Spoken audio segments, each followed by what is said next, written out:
셋이 한 집에서 살기 시작한 지도 벌써 2년이 되었습니다. 처음 몇 달은 정말 완벽한 며느리라고 생각했었습니다. 그런데 언제부턴가 이상했습니다. 꼭 민재가 출장이나 야근으로 없을 때만 밤늦게 외출하는 게 눈에 밟혔습니다. 그것도 항상 검은 옷차림에 작은 가방 하나만 들고 말입니다. 처음엔 별 생각 없었습니다. 젊은 아이가 친구들과 어울리는 게 당연하지 않나 싶었거든요. 하지만 패턴이 너무 일정했습니다. 민재가 집에 있으면 절대 나가지 않았고 민재가 없으면 어김없이 나갔습니다. 살금살금 몰래 나갔습니다. 현관도 아주 조심스럽게 닫으면서 말입니다.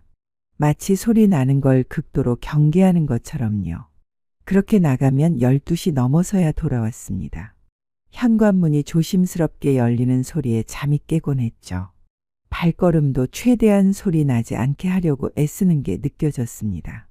유나야, 들어왔어? 네.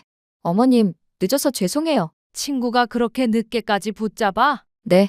이야기가 길어져서요. 그런데 이상한 건 돌아올 때마다 옷에서 흙냄새가 났다는 겁니다.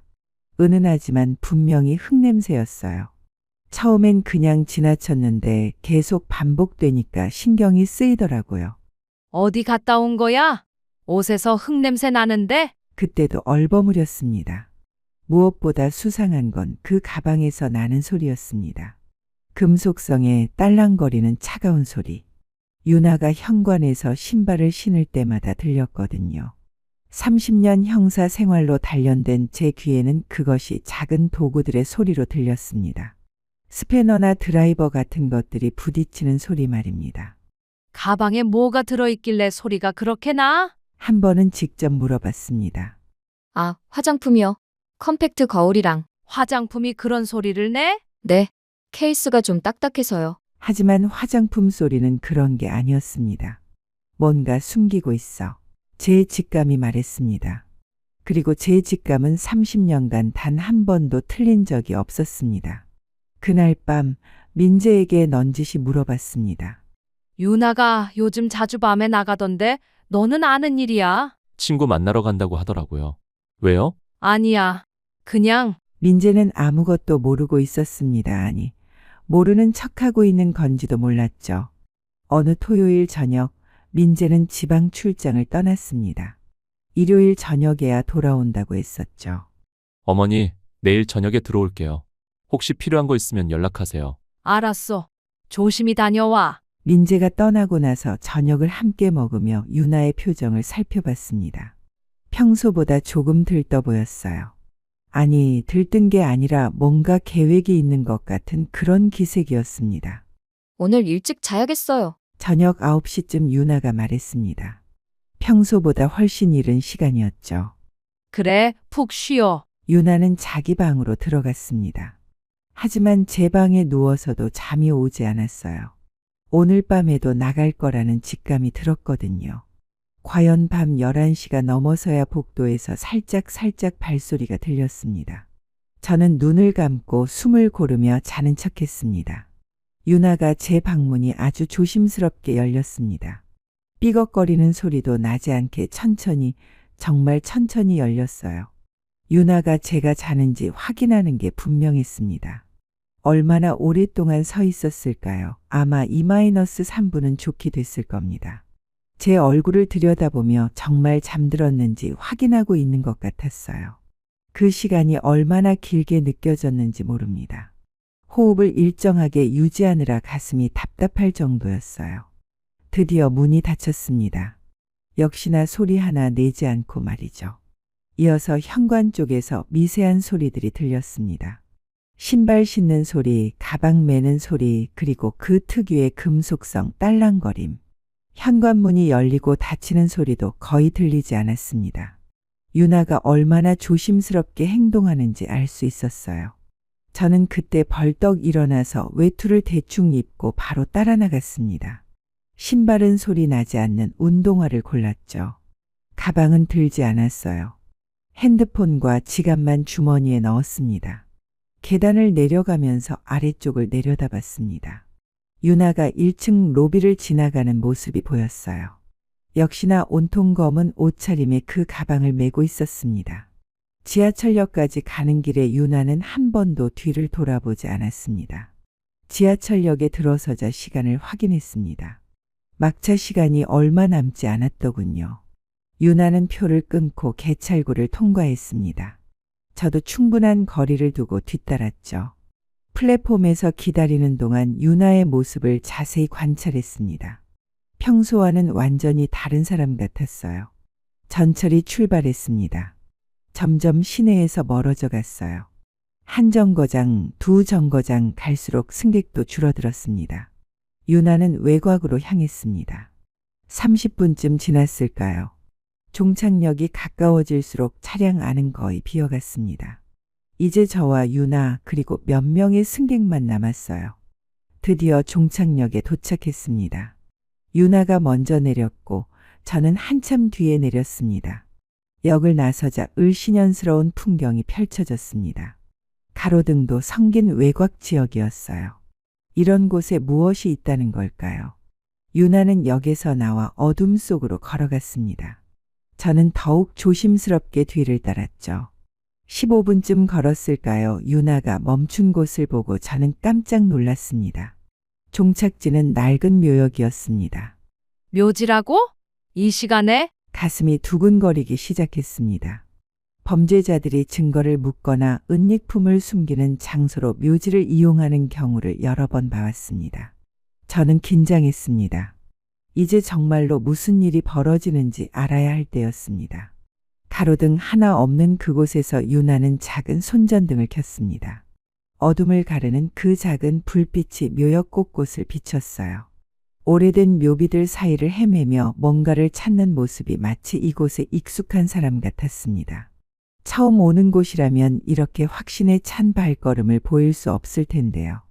바람이 불 때마다 나뭇가지들이 서로 부딪히는 소리가 으스스했지만 저는 숨을 죽이고 지켜봤습니다. 큰 나무 뒤에 몸을 숨기고 유나의 일거수일투족을 관찰했어요. 손전등 불빛이 이리저리 움직였습니다. 묘비 하나하나를 확인하는 것 같았어요. 드디어 유나가 멈춘 곳이 있었습니다. 사랑하는 엄마 이은영의 묘라고 적힌 오래된 묘비 앞이었습니다. 친정어머니 묘구나. 제사도 아닌데 왜 이런 늦은 시간에 찾아온 걸까요? 그것도 혼자서 말이에요. 유나는 무릎을 꿇더니 가방에서 작은 삽을 꺼냈습니다. 제가 들었던 그 금속성 소리의 정체가 바로 이것이었군요. 그리고 조심스럽게 구덩이를 파기 시작했습니다. 역시 뭔가를 묻고 있어. 삽질하는 소리가 밤 공기를 가르며 들려왔습니다. 흙을 파는 소리, 돌에 부딪히는 소리. 유나는 생각보다 능숙하게 구덩이를 팠어요. 얼마나 팠을까요? 30cm 정도의 구덩이가 만들어졌습니다. 그리 깊지는 않았지만 뭔가를 묻기에는 충분해 보였어요. 구덩이를 파더니 가방에서 꺼낸 무언가를 넣고 다시 묻어두었습니다. 손전등 불빛이 흔들려서 정확히 무엇인지는 보이지 않았지만 작은 물건 같았어요. 그러고 며느리는 한참을 중얼거리며 거기서 무릎을 꿇고 엉엉 울었습니다. 처음엔 작은 흐느낌이었어요. 하지만 점점 커져서 목 놓아 우는 소리가 되었습니다. 밤의 정적을 깨뜨리는 그 울음소리가 얼마나 처절했는지 모릅니다. 바람에 실려오는 유나의 목소리가 들렸어요. 무슨 말을 하는지는 정확히 들리지 않았지만 계속 중얼거리고 있었습니다. 10분쯤 그렇게 울더니 유나는 손으로 눈물을 닦았습니다. 그리고 묘비 앞에 절을 했어요. 정중한 절이었습니다. 아무도 없는 늦은 시간 사연이 많아 보이는 여자. 일단 오늘은 여기까지 조사하고 빨리 택시를 타고 집으로 가기로 했습니다. 묘역을 나와서 큰 길까지 나왔습니다. 다행히 심야 택시가 지나가더군요. 손을 들어 택시를 세웠어요. 어디로 갈까요? 아름 아파트 단지요. 집에 도착했을 때는 새벽 1시가 넘어 있었습니다. 엘리베이터를 타고 올라가면서 가슴이 두근거렸어요. 유나가 먼저 집에 와 있을까요? 아니면 아직 묘지에 있을까요? 문을 열고 조심스럽게 들어갔습니다. 집안은 조용했어요. 유나 방에 불은 꺼져 있었습니다. 저는 재빨리 옷을 갈아입고 침대에 누웠습니다. 그리고 자는 척을 했어요. 현관문이 조심스럽게 열리는 소리가 들렸습니다. 발걸음 소리도 거의 들리지 않았어요. 유나가 얼마나 조심스럽게 걸어오는지 알 수 있었습니다. 복도를 지나 제 방 앞에서 잠시 멈춰섰습니다. 잠시 후 유나가 돌아왔습니다. 제가 자는지 확인하려는 것 같았어요. 제 방문이 살짝 열렸습니다. 아주 조심스럽게 소리 하나 내지 않고 말이에요. 마침내 문이 닫혔습니다. 그리고 유나가 자기 방으로 들어가는 발소리가 들렸어요. 얼마 후 화장실에서 물 흐르는 소리가 났습니다. 씻고 있는 것 같았어요. 분명히 뭔가 큰 비밀이 있었습니다. 그리고 저는 그 비밀을 파헤쳐야 했어요. 다음 날 밤, 저는 다시 그 묘지로 향했습니다. 하루 종일 머릿속에서 떠나지 않던 그 장면 때문이었어요. 유나가 무엇을 묻었는지 직접 확인해야겠다는 생각이 들었습니다. 이번에는 준비를 철저히 했습니다. 작은 삽과 손전등 그리고 비닐 장갑까지 준비했어요. 혹시 모를 증거를 오염시키지 않기 위해서였습니다. 밤 10시쯤 집을 나섰습니다. 유나는 일찍 잠자리에 들었다고 했으니 안전할 거라고 생각했어요. 같은 경로로 전철을 타고 묘지까지 갔습니다. 어젯밤보다 바람이 더 강하게 불었어요. 나뭇잎들이 바스락거리는 소리가 더욱 크게 들렸습니다. 묘역에 도착하자 어제와는 또 다른 기분이 들었습니다. 혼자 와보니 더욱 음산했어요. 가로등도 없는 이곳에서 손전등만이 유일한 빛이었습니다. 유나가 정확히 어디를 팠는지 기억하고 있었습니다. 사랑하는 엄마 이은영의 묘 바로 옆쪽이었어요.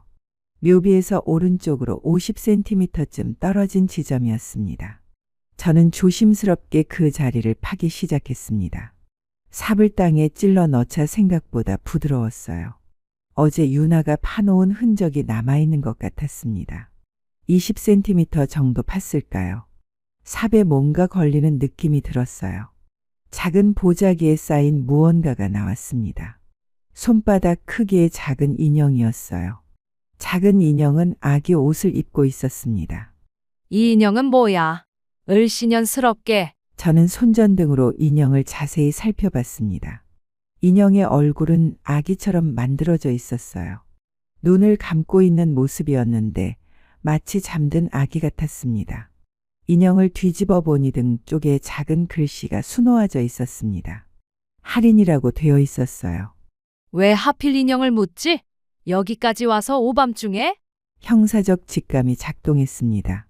아이와 관련된 사건이 분명해. 혹시 유나가 다른 남자와 바람을 피워서 임신했다가 뭔가 일이 생긴 건 아닐까요? 일단 그 인형을 비닐에 싸서 가져왔습니다. 집으로 돌아가는 길에 계속 고민했습니다. 하지만 일단은 더 확실한 증거를 찾아야겠다고 생각했어요. 며느리가 정말로 바람을 피웠다면 반드시 그 상대 남자가 있을 테니까요. 며칠 후 민재가 또 출장을 간 날이 왔습니다. 이번에는 3박 4일 일정이라고 했어요. 어머님, 목요일 저녁에 들어올게요. 그래, 조심히 다녀와. 민재가 떠나고 나서 유나의 일거수일투족을 관찰했습니다. 혹시 또 나갈 준비를 하는지 말이에요. 그런데 이상했습니다. 이번에는 밤이 아니라 오후에 외출 준비를 하더라고요. 어머님, 잠깐 병원에 다녀올게요. 병원? 어디 아픈 데라도 있어? 아니에요. 그냥 정기검진이요. 유나는 평소보다 화장을 진하게 했습니다. 립스틱도 발갛게 바르고 향수까지 뿌렸어요. 병원 간다는 사람 치고는 너무 꾸몄습니다. 옷차림도 달랐어요. 평소에 집에서 입던 편한 옷이 아니라 몸에 딱 맞는 원피스를 입었습니다. 구두도 하이힐이었고요. 정기검진인데 왜 그렇게 꾸며? 그냥 오랜만에 나가는 거라서요. 대답이 어색했습니다. 저는 이번에도 미행하기로 결심했습니다. 유나가 집을 나선 지 10분 후에 따라 나갔어요. 이번에는 오후 시간이라서 사람들이 많았습니다. 들킬 위험도 적었죠. 유나는 지하철을 타고 시내로 향했습니다. 병원이 있는 방향과는 반대쪽이었어요. 역시 거짓말이구나. 시내 번화가에서 내렸습니다. 유나는 한 카페 앞에서 걸음을 멈췄어요. 유나는 시내 번화가의 카페 앞에서 누군가를 기다리고 있었습니다. 카페 앞 테라스 테이블에 앉아서 커피를 주문했어요. 그리고 계속 핸드폰을 확인하며 누군가를 기다리는 모습이었습니다. 저는 길 건너편 상점 앞에 숨어서 지켜봤습니다. 10분쯤 지났을까요? 곧 40대 중반의 정장을 입은 남자가 나타났습니다. 키가 크고 건장한 체격이었어요. 머리는 약간 희끗희끗했지만 나름 잘생긴 남자였습니다. 비싼 양복을 입고 있었고 손목에는 번쩍이는 시계를 차고 있었어요. 유나가 그 남자를 보자마자 환하게 웃으며 일어났습니다. 평소에 집에서 보던 조신한 모습과는 완전히 달랐어요. 둘은 잠깐 대화를 나눈 후 함께 걸었습니다. 남자가 유나의 어깨에 손을 살짝 올리는 모습이 보였어요. 유나는 그것을 자연스럽게 받아들였습니다. 마치 연인 사이처럼 말이에요. 두 사람의 분위기가 심상치 않았습니다. 처음 만나는 사이가 아니라는 게 한눈에 보였어요. 서로에게 익숙한 모습이었거든요. 그리고 향한 곳은 호텔이었습니다. 대낮에 호텔이라고? 가슴이 쿵쾅거렸습니다. 저는 숨어서 그들을 지켜봤습니다. 호텔 입구에서 조금 떨어진 커피숍에 들어가서 창가 자리에 앉았어요. 유나는 그 남자와 함께 당당하게 호텔 로비로 들어갔습니다. 모든 퍼즐이 맞춰지기 시작했습니다. 그래, 그 남자가 아이 아빠구나. 묘지에서 찾은 인형과 초음파 사진 그리고 지금 이 장면까지. 그래서 몰래 만나는 거야. 민재가 출장 갔을 때만 만나는 거였어요. 그래서 그렇게 조심스럽게 행동했던 거고요. 완전히 바람이 확실해. 이제 의심할 여지가 없었습니다. 유나는 결혼 후에도 다른 남자와 바람을 피우고 있었어요. 저는 커피숍에서 1시간 넘게 기다렸습니다. 혹시 두 사람이 나올까 해서였어요. 오후 4시쯤 되어서야 두 사람이 호텔에서 나왔습니다. 유나의 옷차림이 조금 흐트러져 있었어요. 머리도 약간 헝클어진 상태였고 화장도 지워진 것 같았습니다. 두 사람은 호텔 앞에서 잠깐 대화를 나눈 후 각자 다른 방향으로 헤어졌어요. 남자는 택시를 타고 사라졌고 유나는 지하철역으로 향했습니다. 저는 유나를 따라가지 않고 그 자리에 서 있었습니다. 충격이 너무 컸거든요. 그래서 매달 묘지에 가서 그렇게 울었던 거예요. 죄책감과 슬픔 때문에 말이에요. 민재가 알면 얼마나 충격을 받을까. 제 아들을 생각하니 가슴이 아팠습니다. 민재는 유나를 그렇게 사랑하는데 유나는 뒤에서 이런 일을 하고 있었다니. 그날 저녁 집에 돌아왔을 때 유나는 평소처럼 저녁을 준비하고 있었습니다. 어머님, 저녁 드세요. 병원은 잘 다녀왔어? 네, 별일 없대요. 거짓말을 태연하게 하는 모습이 더욱 충격적이었어요. 저녁을 먹으면서도 계속 유나를 관찰했습니다. 겉으로는 평범한 며느리였지만 이제는 다르게 보였어요. 그날 밤 잠자리에 누워서도 계속 생각했습니다. 일단 민재가 오면 다 같이 있는 자리에서 확실하게 밝혀야겠다. 아직은 때가 아니야. 다음 날 밤 민재가 출장에서 돌아왔습니다. 저녁 9시쯤이었어요. 어머니, 다녀왔습니다. 고생했다. 짐 정리하고 씻어라. 민재는 피곤해 보였습니다. 3박 4일 출장이 꽤 힘들었나 봐요. 유나는 민재가 돌아오자 부산스럽게 움직였습니다. 짐을 받아주고 따뜻한 물을 끓이고 간단한 야식까지 준비했어요. 여보, 고생 많았어요. 뭐 드실래요? 괜찮아. 비행기에서 먹었어. 하지만 제 눈에는 유나의 행동이 모두 연기로 보였습니다. 며칠 전 호텔에서 다른 남자와 함께 있던 모습이 계속 떠올랐거든요. 민재가 씻고 나와서 거실에 앉았을 때 저는 기회가 왔다고 생각했습니다. 유나야, 잠깐 나와봐. 네? 유나가 부엌에서 고개를 내밀었습니다. 할 말이 있어. 분위기가 심상치 않다는 걸 눈치챈 건지 유나의 표정이 굳어졌습니다. 거실로 나온 유나는 소파 끝자락에 조심스럽게 앉았어요. 민재는 그 사이에 앉아서 두 사람을 번갈아 봤습니다. 무슨 일이세요, 어머니? 저는 준비해뒀던 증거를 꺼낼 때가 왔다고 판단했습니다. 그 남자는 누구야? 갑작스러운 질문에 유나가 깜짝 놀랐습니다. 네? 무슨, 목요일 오후에 호텔에서 만난 그 남자 말이야. 그리고 묘지에서 뭘 묻은 거야? 이번에는 더욱 구체적으로 물었습니다. 너 똑바로 말해. 내가 30년간 형사였던 거 알지? 거짓말하면 딱 보여. 유나는 창백해졌습니다. 입술이 파르르 떨리고 있었어요. 저는 며칠 전 묘지에서 가져온 인형을 꺼내 보였습니다. 비닐봉지에 조심스럽게 보관해뒀던 것이었어요. 이것도 설명해봐. 왜 아기 인형을 친정어머니 묘에 묻는 거지? 인형을 본 순간 유나가 흠칫했습니다. 눈이 커지면서 놀라는 기색이 역력했어요. 민재도 그 인형을 보더니 고개를 갸웃했습니다. 이게 뭐예요? 어디서 나온 거죠? 유나한테 물어봐. 본인이 묻은 거니까. 유나는 입을 열지 않았습니다. 그저 눈물만 흘릴 뿐이었습니다. 처음에는 눈가에 맺히던 눈물이 점점 볼을 타고 흘러내렸어요. 하지만 여전히 한마디도 하지 않았습니다. 결혼하고 나서도 다른 남자와 만나서 아이까지 생겼다가 이게 며느리가 할 짓이야? 내가 직접 봤어. 호텔에 들어가는 거, 묘지에서 이상한 짓 하는 거. 어머니 그만하세요. 민재가 유나를 감쌌습니다. 하지만 유나는 계속 울기만 할 뿐이었어요. 저는 울분이 치밀었습니다. 30년간 수많은 범죄자들을 마주했지만 이렇게 가까운 곳에서 배신을 당할 줄은 몰랐습니다. 유나는 엉엉 울더니 방으로 들어가 버렸습니다. 쾅! 문 닫는 소리가 온 집안에 울려 퍼졌어요. 그 후로 유나 방에서는 더 큰 울음소리가 들려왔습니다. 거실에는 민재와 저만 남았습니다. 무거운 침묵이 흘렀어요. 내가 제 밤마다 나가길래 수상해서 따라가 봤더니 이상한 짓을 하고 있었어. 저는 흥분해서 소리를 질렀습니다. 묘지에서 혼자 울면서 뭔가를 묻고, 그리고 다른 남자와 호텔에 들어가고. 아들은 조심스럽게 인형을 잡아들었습니다. 두 손으로 소중하게 받치면서 자세히 들여다봤어요. 인형의 작은 얼굴, 분홍색 옷, 그리고 등에 수노인 할인이라는 글씨까지. 그러더니 갑자기 민재의 눈에서 눈물이 흘러내렸습니다. 민재야, 너 우는 거야? 저는 당황했습니다. 화가 나서 울음을 터뜨릴 줄 알았는데 슬픔에 젖은 눈물이었거든요. 엄마, 민재가 떨리는 목소리로 말했습니다. 엄마가 생각하시는 그런 거 아니에요. 그런 거 아니긴 뭐가 아냐?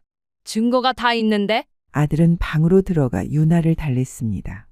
문 너머로 민재가 유나를 달래는 목소리가 들렸어요. 저는 거실에 혼자 남아서 복잡한 심경이었습니다. 아들의 반응에 너무 속이 답답했어요. 지금 불같이 화를 내도 시원찮을 마당에 왜 아내를 감싸주고 있는 거지? 30분 정도 지나자 유나와 아들이 나왔습니다. 유나는 눈이 퉁퉁 부어서 말이 아니었어요. 코도 빨갛게 되어 있고 화장도 다 지워진 상태였습니다. 민재가 유나의 손을 잡고 소파로 이끌었어요.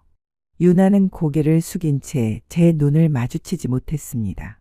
어머니, 유나가 설명하고 싶다고 해요. 민재가 조심스럽게 말했습니다. 유나는 한참 동안 말을 못했어요. 입술을 떨며 말할 준비를 하고 있는 것 같았습니다. 어머님, 떨리는 목소리로 시작했습니다. 말씀드렸어야 했는데 차마 말할 용기가 없었어요. 유나가 눈물을 닦으며 계속했습니다. 이 인형, 할인이는 우리 아이예요. 작년 4월에 임신한 걸 알았어요. 너무 기뻤어요. 민재도, 저도. 임신? 네, 처음에는 어머님께 바로 말씀드리려고 했어요. 하지만 초기라서 조심스럽다고 민재가 고개를 끄덕였습니다. 3개월까지는 조심하자고 했거든요. 유나가 말을 멈췄어요. 너무 힘든 얘기인 것 같았습니다. 4개월 차에 정기검진을 받으러 갔는데 의사 선생님이 심장이 뛰지 않는다고. 목소리가 점점 작아졌어요. 그날이 8월 12일이었어요. 유나가 흐느끼기 시작했습니다. 갑자기 아기가 없어진다는 게 믿어지지 않았어요. 의사 선생님은 누구 잘못도 아니라고 했지만 저 때문인 것 같았어요. 제가 뭔가 잘못해서 아기를 지켜주지 못해서 어머님께 걱정 끼치고 싶지 않았어요. 그리고 민재도 일 때문에 바빠서 이 인형은 할인이가 태어나면 주려고 만든 인형이에요. 할인이를 잃고 나서 더욱 엄마가 그리워졌어요. 그래서 할인이를 엄마 곁에 묻어드리고 싶었어요. 하늘에서 잘 보살펴달라고 기도했어요. 그래서 밤에 몰래. 민재한테 걱정 끼치기 싫어서. 그리고 어머님도 모르시는 일이니까. 유나가 고개를 더욱 숙였습니다. 호텔은 컨퍼런스에 상담 받으러 간 거였어요. 우울증이 심해져서. 그건 제가 유나를 위해 소개시켜 준 거예요. 네가? 네, 유나가 너무 힘들어해서요. 몇 달 동안 밥도 제대로 안 먹고 잠도 못 자고. 민재가 유나를 걱정스럽게 바라봤습니다. 그래서 회사 선배한테 상담 받을 곳이 없냐고 물어봤어요. 김 과장님 부인도 비슷한 경험을 하셨거든요. 그분이 소개해 주신 곳이에요. 민재가 핸드폰을 꺼내 보여줬습니다. 하나 호텔 3층에 있는 희망심리상담센터예요. 여성들을 위한 전문 상담센터거든요. 그런 곳이 있구나. 네. 거기서 매월 둘째 주 목요일마다 함께하는 마음이라는 모임을 열어요. 비슷한 경험을 한 사람들끼리 모여서 서로 위로하고 격려하는 거예요. 혼자가 아니라는 걸 느낄 수 있도록. 그래서 그 남자와 함께 들어간 거구나. 네, 그분이 김 박사님이에요. 그 모임을 진행하시는 심리상담사분이고요. 유나가 조심스럽게 말을 이었습니다. 처음에는 정말 가기 싫었어요. 낯선 사람들 앞에서 제 이야기를 한다는 게. 하지만 민재가 꼭 가보라고 해서 한 번만 가보자고 했는데 어땠어? 정말 도움이 많이 됐어요. 유나의 목소리에 진심이 담겨 있었습니다. 거기 계신 분들도 다 저와 비슷한 경험을 하신 분들이었어요. 박사님이 말씀하시기를 우울증은 매우 자연스러운 반응이래요. 하지만 혼자 끙끙 앓으면 더 심해질 수 있다고. 하지만 지난번에는 처음으로 할인이 이야기를 했어요. 어떤 이야기를? 할인이가 얼마나 소중했는지, 그리고 제가 얼마나 그리워하는지 힘들었을 텐데. 울면서 말했어요. 그런데 이상하게 말하고 나니까 조금 후련했어요. 민재가 유나의 손을 잡았습니다. 박사님이 그러시더라고요. 감정을 표현하는 게 치유의 첫걸음이라고. 그렇구나. 그리고 할인이를 위해 뭔가 해주고 싶다는 마음도 자연스럽다고 하셨어요. 유나가 고개를 끄덕였습니다. 그래서 할인이 인형을 만든 것도 엄마 곁에 묻어드린 것도 다 자연스러운 애도 과정이라고 하셨어요. 유나가 인형을 꼭 안았습니다. 아직도 힘들어요. 하지만 예전보다는 많이 나아졌어요. 제가 유나를 제대로 돌봐주지 못해서 혼자 가게 해서 미안해. 내가 같이 갔어야 했는데. 아니야, 민재야. 소개해줘서 고마워. 엄마한테는 미리 말씀드렸어야 했는데. 유나가 고개를 숙였습니다. 제가 말씀드렸어야 했어요. 하지만 어머님께 걱정 끼치고 싶지 않았고, 그리고 아직 제 마음도 정리가 안 됐었거든요. 이해한다. 그런데 이렇게 오해받을 줄은 정말 죄송해요. 그제야 모든 퍼즐이 완전히 맞춰졌습니다. 유나는 다른 남자와 바람을 피운 게 아니라 아이를 잃은 아픔을 치유하려고 노력하고 있었던 거였어요. 모든 상황을 이해하고 나니 가슴이 무너지는 것 같았습니다. 저는 유나의 손을 잡고 눈물을 흘렸습니다. 정말 미안하다. 아가. 목이 메어서 말이 제대로 나오지 않았어요. 안 그래도 힘든 널 의심해서 그동안 얼마나 마음 아팠니? 유나도 다시 눈물을 흘리기 시작했습니다. 어머님, 정말 미안하다. 저는 유나를 꽉 안았습니다. 2년 동안 함께 살았지만 이렇게 안아본 건 처음이었어요. 유나의 어깨가 제 품에서 떨리고 있었습니다. 얼마나 힘들었을까요? 잃은 슬픔도 감당해야 하는데 시어머니한테까지 오해받았으니. 아이고, 내가 얼마나 큰 잘못을 했는지. 유나의 등을 토닥여주며 말했습니다. 친정 어머니께서 하늘에서 할인이 잘 돌봐주실 거야. 어머님, 분명히 그럴 거야. 나도 엄마니까 알 수 있어. 하지만 이제는 할인이 이만 보내주자. 그 말에 유나는 오열을 터뜨렸습니다. 저희 엄마가 우리 할인이 잘 돌봐주겠죠? 유나가 떨리는 목소리로 물었습니다. 응, 분명 잘 돌봐주실 거야. 저도 눈물이 주체할 수 없이 흘러내렸어요. 그럼 엄마 마음이 다 그렇지. 할인이가 외롭지 않게 할머니가 잘 돌봐주실 거야. 그리고 할인이는 이제 아프지도 않고 춥지도 않을 거야. 네, 따뜻한 할머니 품에서 행복하게 지낼 거고. 유나가 고개를 끄덕였습니다.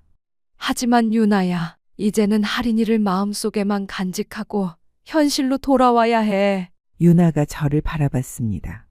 할인이도 엄마가 계속 슬퍼하는 걸 원하지 않을 거야. 어머님, 할인이는 분명히 엄마가 행복하기를 바랄 거야. 유나가 작게 고개를 끄덕였습니다. 그러니까 이제는 할인이에게 인사하자. 잘 가라고. 지금요? 지금 당장은 아니야. 마음의 준비가 되면. 유나가 인형을 꽉 안았습니다. 무서워요. 할인이를 정말로 보내는 게 괜찮아.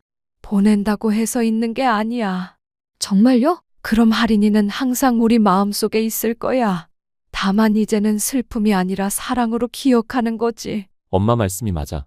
할인이를 사랑하는 마음은 변하지 않을 거야. 하지만 유나도 행복하게 살아야 해. 그게 할인이가 원하는 일일 거야. 유나가 한참 동안 울었습니다. 저도 민재도 함께 울었어요. 그렇게 우리 세 사람은 처음으로 할인이에 대해 함께 이야기했습니다. 다음 날 우리는 함께 묘지로 향했습니다. 유나가 할인이 인형을 정성스럽게 포장했어요. 새하얀 천에 곱게 싸고 작은 꽃까지 함께 넣었습니다. 묘지에 도착하니 낮에 보는 풍경이 밤과는 완전히 달랐어요. 평화롭고 조용했습니다. 사돈, 이렇게 찾아뵈서 정말 죄송합니다. 유나의 친정어머니 묘 앞에서 고개를 숙였습니다. 그동안 유나가 혼자 힘들어할 때 저는 모르고 있었어요. 정말 죄송합니다. 바람이 살랑 불었어요. 마치 대답해 주시는 것 같았습니다. 우리는 그렇게 할인이를 다시 묻어주었습니다. 이번에는 슬픔이 아니라 사랑으로 말이에요. 이제 정말 안녕. 유나가 마지막 인사를 했습니다. 그로부터 1년이 지났습니다. 시간이 참 빠르게 흘렀어요. 그 일 이후로 우리 집 분위기가 완전히 달라졌습니다. 유나와 저 사이에 벽이 허물어지면서 진짜 가족 같은 느낌이 들었거든요. 민재도 예전보다 유나에게 더 세심하게 신경 쓰게 되었습니다. 일찍 들어와서 함께 시간을 보내려고 노력했고 유나의 마음을 더 많이 헤아리려고 했어요. 그날은 저희 생일이었습니다. 62세가 되는 날이었죠.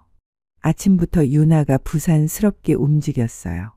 어머님, 오늘 뭐 하고 싶은 거 있으세요? 뭘 하긴? 그냥 평소처럼 지내면 되지. 아니에요. 생신인데 특별하게 보내야죠. 유나가 민재에게 뭔가 속삭이는 모습이 보였어요. 둘이 무슨 계획이 있는 것 같았습니다. 점심쯤 되니까 민재가 일찍 들어왔습니다. 어머니, 오늘 외식하러 가요. 외식 괜찮다. 집에서 먹어도 되는데. 안 돼요. 생신인데 어떻게 집에서만 있어요. 유나가 제 팔을 잡아 끌었습니다. 오랜만에 외식을 하러 가요. 저희가 좋은 곳 예약해놨어요. 둘이 워낙 우기는 바람에 결국 함께 나가게 되었어요. 가는 길에 민재가 계속 물었습니다. 어머니, 뭐 필요한 거 없어요? 옷이라든지 가방이라든지. 없어. 뭘 또 그런 걸 사. 그래도 생신인데. 너희가 건강한 게 최고의 선물이야. 저는 괜찮다고 손사래를 쳤습니다. 정말로 필요한 게 없었거든요. 이 나이에 뭘 더 바라겠어요. 식당은 한정식 집이었어요. 깔끔하고 맛있는 곳이었습니다. 어머님 취향에 맞을 것 같아서 여기로 정했어요. 고맙다. 이런 데까지 와서. 음식이 나오기 시작했는데 정말 정성스럽게 차려진 상이었어요. 나물 하나하나까지 다 맛있었습니다. 요즘 유나가 요리 솜씨가 더 늘었지? 그래요? 감사해요, 어머님. 정말이야. 어제 된장찌개도 맛있었고. 식사를 마치고 나오는데 민재가 케이크를 들고 왔습니다. 케이크까지? 생일 케이크죠. 집에서 함께 먹어요. 작은 케이크였지만 정성이 담겨 있어 보였어요. 어머님 생신 축하드려요라고 적혀 있었습니다. 집에 돌아와서 케이크에 촛불을 켜고 생일 노래를 불렀어요. 생일 축하합니다. 생일 축하합니다. 민재와 유나가 함께 불러주니 정말 기분이 좋았습니다. 소원 빌고 촛불 끄세요. 촛불을 끄고 케이크를 자르는데 유나가 작은 선물 상자를 꺼냈습니다. 어머님, 이것도 받으세요. 뭘 또 이런 걸 준비했어. 그냥 봉투로 주면 더 좋은데. 이렇게 포장까지 하고. 저는 부끄러워서 괜스레 장난을 쳤습니다. 선물은 작은 상자였습니다. 손바닥 크기 정도의 예쁜 포장지로 쌓여 있었어요. 빨리 열어보세요. 아들 부부가 빨리 열어보라며 재촉했습니다. 둘의 표정을 보니 뭔가 특별한 게 들어있는 것 같았어요. 기대 반 궁금한 반으로 가득한 얼굴들이었습니다. 뭐가 들어있길래 이렇게 조급해해. 민재도 옆에서 재촉했습니다. 저는 조심스럽게 포장지를 뜯기 시작했어요. 안에서 작은 흰색 상자가 나왔습니다. 이게 뭘까? 상자를 열어보니 안에 또 작은 봉투가 들어있었어요. 또 봉투가. 봉투를 열어보니 작은 종이가 나왔어요. 뭔가 적혀 있었는데 할머니 안녕하세요. 곧 만나요라는 글자와 초음파 사진이 들어 있었습니다. 어머, 이게 뭐야? 저는 진심으로 깜짝 놀라 눈을 동그랗게 뜨고 아들 부부를 쳐다보았습니다. 초음파 사진을 다시 한번 자세히 봤어요. 분명히 태아의 모습이었습니다. 이거 정말. 말이 나오지 않았습니다. 민재와 유나가 서로를 바라보며 눈시울이 붉어지기 시작했어요. 그 모습을 보니 진짜 임신을 했다는 게 실감이 났습니다. 정말이야? 정말 임신한 거야? 네, 어머님. 유나가 떨리는 목소리로 대답했습니다. 저도 모르게 계속 눈물이 났습니다. 기쁨과 감격이 한꺼번에 밀려왔어요. 1년 전 할인이를 잃었던 그 슬픔을 생각하니 이번 소식이 더욱 소중하게 느껴졌습니다. 아이고, 고생했어. 저는 며느리를 꽉 안아주며 등을 토닥여줬습니다. 정말 고생했어. 혼자 얼마나 걱정했을까. 유나가 제 품에서 울기 시작했어요. 정말 좋은 선물이야. 초음파 사진을 다시 한번 들여다봤어요. 작지만 분명히 생명이 자라고 있었습니다. 저는 그날 밤 잠이 오지 않았어요. 너무 기뻐서였습니다. 손자가 될지 손녀가 될지 모르지만 건강하게만 태어나면 그것으로 충분했어요.